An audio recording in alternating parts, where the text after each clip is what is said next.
যেখানে একটি মহিলাকে দড়ি দিয়ে বেঁধে এবং তাকে শারীরিকভাবে করার অভিযোগ উঠল তার পরিবার পরিজন এবং আত্মীয়দের বিরুদ্ধে। তাজপুর 2 ব্লকে যে সাউথখন্ড জিপি, সেই সাউথখন্ড জিপি মল্লিকপুর এলাকায় 30 নম্বর যে বুথ, সেই 30 নম্বর বুথে একটি 55 মিটার ঢালাই রাস্তা, আমার পাড়ায় আমার সমাধান, একটি 55 মিটার রাস্তার কাজ হচ্ছিল। এই মহিলা তার প্রতিবেশী যারা রয়েছেন তারা তার বাড়ির পাশ দিয়ে জোরপূর্বক সেই রাস্তা করার চেষ্টা করেছিলেন, কিন্তু সেই মহিলা কার্যত তাকে বাধা দেন এবং সেই ঘটনায় তার পরিবারের লোকজন তাকে করে, এমনকি দেখা গেছে যে সেখানে তাকে দড়ি দিয়ে বেঁধে রাখা হচ্ছে।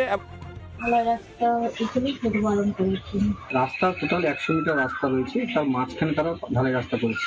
আপনি বলেছিলেন যে প্রথম যে মূল রাস্তা থেকে ঢালাই রাস্তা করছে, তাই তো? তারা করেনি, আপনাকে বেঁধে রেখে ঢালাই করেছে, তাই তো?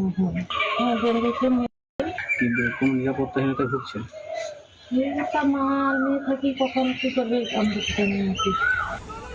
এবং ইতিমধ্যে থানায় কিন্তু লিখিত অভিযোগ দায়ের করা হয়েছে এবং যদিও এই মুহূর্তে এখনো কাউকে গ্রেপ্তার হয়নি বলে এমনটাই জানা যাচ্ছে।